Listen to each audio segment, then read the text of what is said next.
turning your engine, 12J, 1, 2, 3.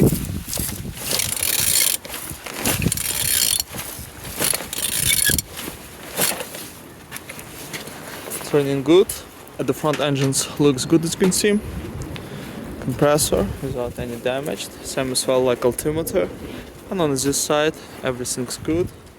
Starter no broken, as you can see. As well on the gearbox, everything's good. And on this side, engine's on good conditions. Turbo no broken. On the top, all connectors without any damage.